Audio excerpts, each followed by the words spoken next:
Hey there people, it's your favorite reptile, Dragonfin96, bringing you some more Balloons Tower Defense battles. And I'm gonna just go right into it here with our first match. Our first match being normal Bonanza. It goes for a pretty lengthy match, but I just want to demonstrate that this is my normal loadout for Bonanza, by the way. It's just farm, village, super monkey, and I got lucky for my fourth being bomb, which is good because if you get a bomb temple, that does extra damage to Moab class balloons. So when you go late game, it makes it really easy to pop them. Oh my gods! Now, the entire time of this match, my opponent tries to think that they're doing the upper hand here by sending rushes, but he quickly realizes it's just not worth it. So they send black balloons, but balloon impact, so it pops the black balloons.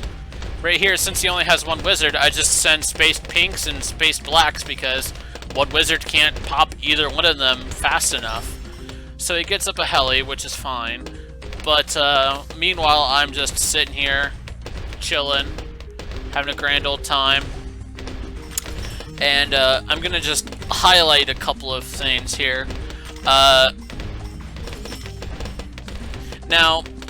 look at the damage compared to me and to my opponent. Sure, my opponent got some more lives off of me, but at what cost?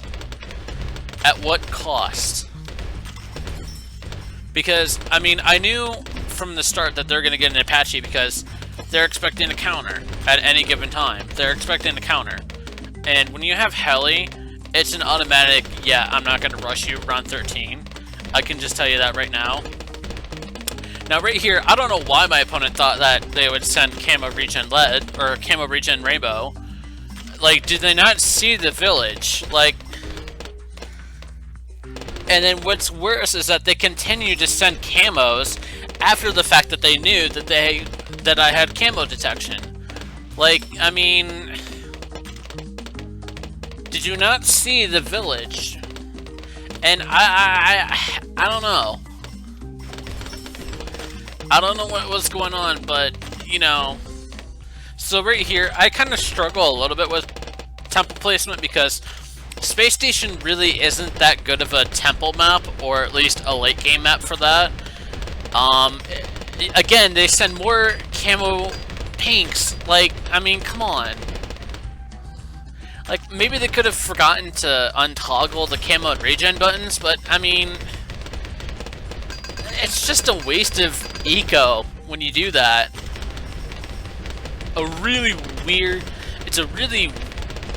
It just wastes so much in the long run. So, I get up my BIAs before my opponent, and from here, it's just getting temples up, and yeah, nothing really happens until later when it goes into the rush. So I'm gonna skip ahead to when it goes into our rush. Alrighty. So glad that you're back. We're in the home stretch of it now. I basically skipped ahead because it'd be pretty boring if you ask me. It's just the same track. So right here, they start to rush me early, and it was actually a pretty poor kind of like decision. Now, Battle TV is going to have a really hard time, so I'm going to break it down. So, for whatever reason, they're trying to send a Oh My God rush, which obviously failed. Unless they were trying to force a big balloon buster, but, like, again, at what cost? So, with 5 bomb temples and all these TTs, it really doesn't help, because when Oh My Gods basically get stronger every 10 rounds, so at around 40, if you can pop a Oh My God pretty fast, then you might want to wait 10 rounds. So I was like, okay, so my standard method for doing any Bonanza match is I use DA because DA is deactivate abilities, and what it does is it shuts down any abilities that the opponent may have, such as the Phoenix in this case, or Technological Terror, the little like green bubble that it like bursts, which does extra damage to Moab class balloons, especially Oh My Gods. It does 1,000 times damage, and those little bubbles can really make or break a match. So right here, they spam lightning bolts, and they do Big Boom Buster, but like, again, at what cost? Like, their temples really aren't exactly maxed out, and yeah, they just get overwhelmed with Oh My Gods that have an increased amount of health. And DA shuts down TTs and pretty much any sort of ability that a track may have. And yeah, they aren't exactly too happy with DA because nobody really expects DA and Bonanza, and that's why I use it. So with that, I'm going to move on to our next match. Alrighty, so our next opponent is Nick, forgive me, Hertogus, Hertogs, but basically I go back to my old cards routine of using Eco Choke and Tax. Now, they had Tax too, and I also did a little bit of a misplay here. I had my default deck instead of my Bonanza deck, so, I mean, it really didn't, like, you know, it didn't really do any better. They had Tax, but I don't understand why they didn't do Tax. I just send Space Balloons and Eco Choke a lot, because, you know, when you can't get Eco, then you can't place down towers. And when you use Tax below its cost level, it's actually quite useless because you actually lose Eco. So had they used Tax a little bit later, then it probably would have helped. Because Tax costs, I believe, 700. So I'm actually curious when my opponent uses it. But I do recall them using Tax.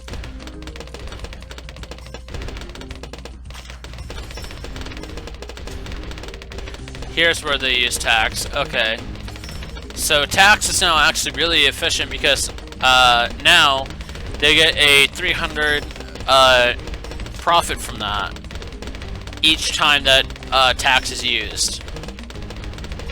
And while they taxed me twice, I mean, again, at what cost? That plus 300 really isn't going to mean much, especially in Bonanza, because you have a lot of cards that will be more expensive than $300. So, yeah, this match really is short, because, right up to here, they rage quit. They just DC. They rage quit. And I'm not exactly certain why they do. Like, maybe it was just because of the Eco Choke, but, like, I don't know, man. It could have gone for a pretty good late game, especially considering they have the Spectre card, which sends a lot of Moabs. That would have easily killed me, so... Because I have the default deck. Default deck's actually pretty weak in terms of variety. So, yeah. I'm gonna move on to our next match. Alrighty, so here's where the Eco Choke meme continues its legacy. So, I get Bloom Popper 720, and starting out, I really had some pretty poor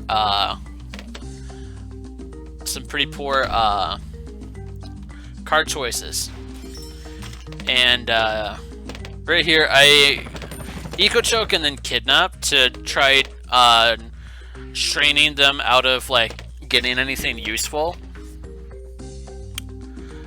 So I sold their Juggernaut for a Flash Bomb.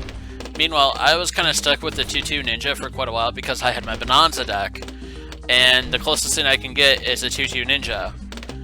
And I kept eco choking so that way, like, any sort of income they get would be pretty much null and void. Meanwhile, I'm also starting to stack up some farms because the only way I'm going to get eco now is farming. Because I can't really send anything. Well, I mean, I could. It's just, you know.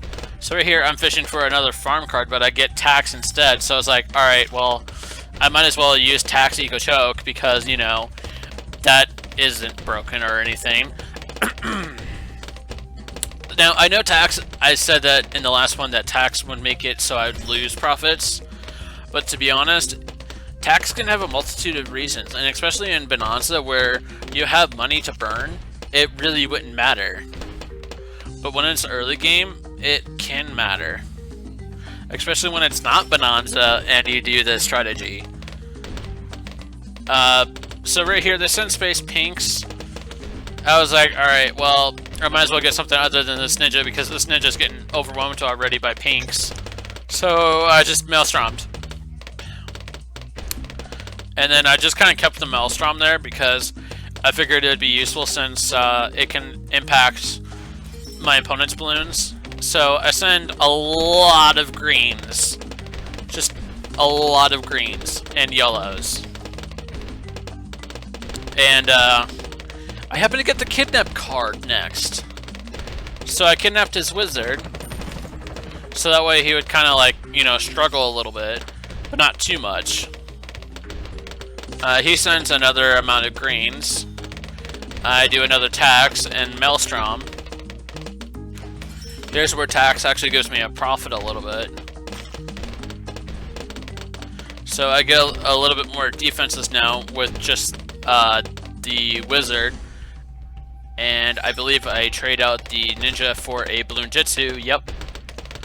And from here, this is where it goes from 0 to 11. My opponent decides to put up a Republic. Okay, thinking that it's gonna do it. Meanwhile, I'm actually looking for more popping power cards. And he sends some zebras, but it does like nothing. And so I get more farm cards. I was just gonna look, that's what I was looking for, was farm cards like Republics.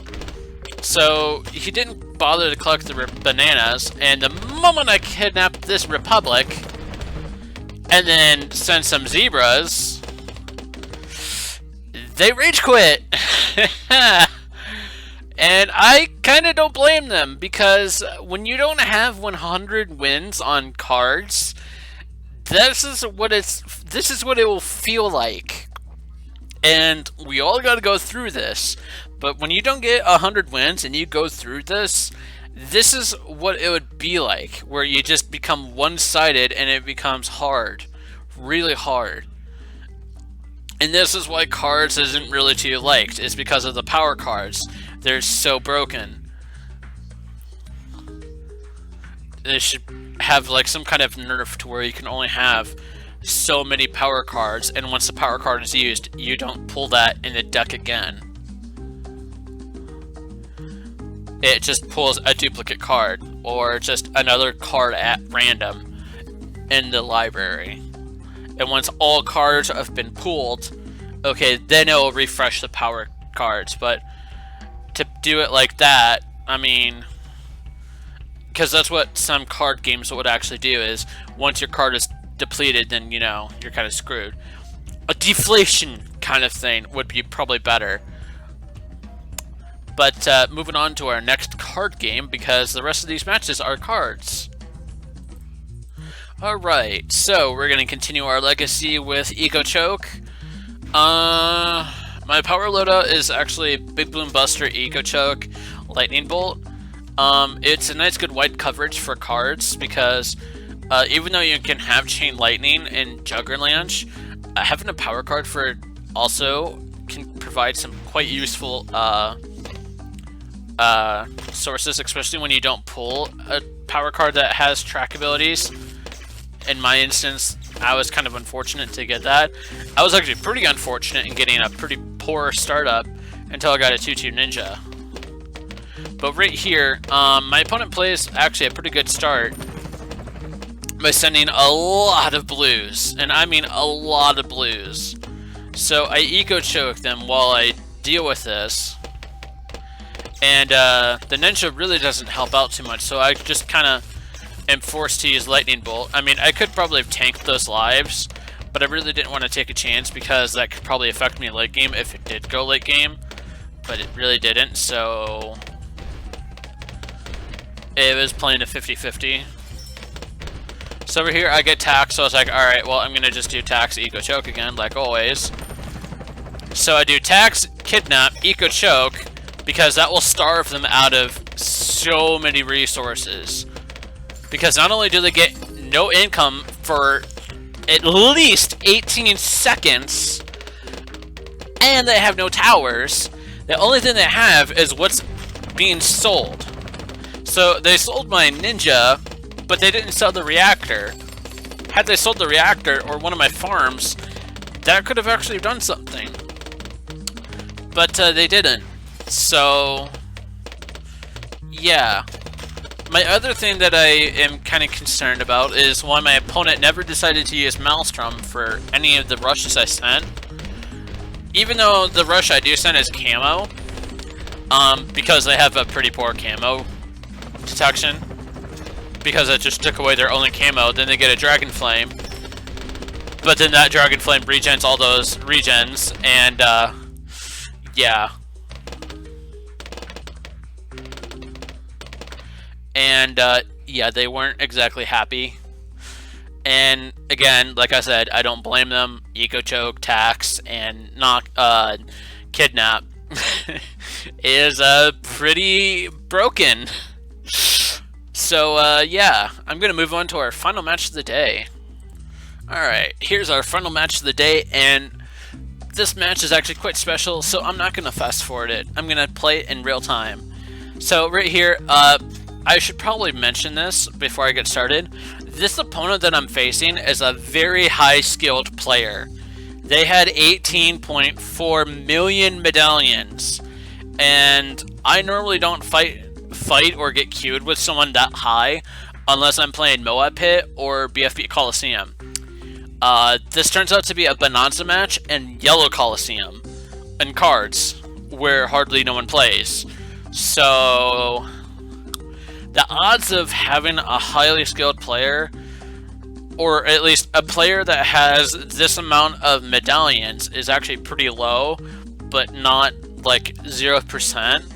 And I'm not saying all players are, well, noobs or low-skilled players. I'm just saying that to have a player that is this high and being able to be queued with me was actually quite honorable. So I get this player, and I was like, sorry, because they were actually pretty chill throughout the entire match. They were actually pretty chill. So I say sorry because I do tax eco choke right at the start. And then they do price gouge. And here's a little fun fact real quick. Price gouge does not affect card cost at all.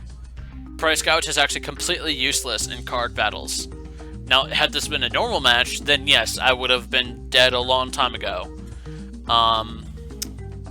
Yeah. I'm going to keep going now, and, yeah, they price gouge, but, I mean, it was a useless sabotage ability. So, they just had a triple dart for right now, and their triple dart was actually in a pretty good spot. And, because then you can reach it over there. The only problem is that that spot specifically, if I sent a regens, would have caused problems. So, right here, they kidnap my ninja, and I get a boomer. And I also had excess funds, so I was like, alright, well, I'm gonna just eco choke, kidnap, and then set up a farm. Right here, they get up some dart lanes. And I get a farm. And right here is where I start kind of getting a little cocky, or at least try to flex, as some people will call it, because right here I happen to get, because see, at this point My opponent was like, okay, yeah, you're definitely gonna die, or you're gonna lose, or some kind of like thing. But like, I mean, it's only what you say if you actually mean it. If you're gonna try to rush me, then rush me. Don't try to fake me out. So right here, I kind of flex and Maelstrom. I don't know why they say haha, because that was actually a flex play. Then I get my Dragon Flame and send him a counter rush. They do Chain Lightning, which makes sense because two Dartlings can't work. Right here he says see ya, and like I said, it's an empty threat. Like, they can't really exactly like say, oh yeah, see ya, bye kid, you're gonna lose, when like you didn't exactly rush. Now, I don't know why they chose to do Juggerlance there. I think that was actually a misclick on their part. So right here, I'm just getting a little bit of eco, and let's see. I'm trying to recall what I did next. I believe. Okay, now I remember. So I'm trying to look for something to like get, just in case if they kidnap again, because I need something to like pivot into basically, and I got Flash Bomb. So right here they send a nice strong Zebra Rush. Right here I'm like Apache, and once again Price Gouge doesn't exactly work. I sell the Apache, get a Republic and a Bionic Boomer, and then I send them a Camo Regen Zebra Rush, which doesn't exactly work. I mean, it works, but it doesn't. So they take away my Apache, and I get another Dragon Flame. And here's the kill move right there. I sent some regen leads because I had no regen lead protection, and layer it with rainbows. And not even Glue Storm will save you from this because of the amount of regen that will be cost from this. And Chain Lightning makes it even worse. And with that, we take them down. And I will say, T, if you are out there, yeah, Price Gouge, it doesn't affect card game. So you might want to choose a different one. I personally recommend Eco Choke in card games because it really, really cripples someone if you use Eco Choke, especially in Bonanza. It affects you early game and it makes it really hard to continue doing cards. I also recommend, besides Eco Choke, maybe Knockout and Kidnap. I've done that one before. I've even done Tower Blindness, but Tower Blindness really doesn't exactly work in cards because you can just sell a tower with Tower Blindness and place down another tower, or just get another card. Like, it's not exactly effective. So I'd say cripple, like actual cripple. But again, it's like Tower Blindness, so it really just depends. But yeah, with that, that will do it for now. And until the next time, I'll see you all in the next one. Later.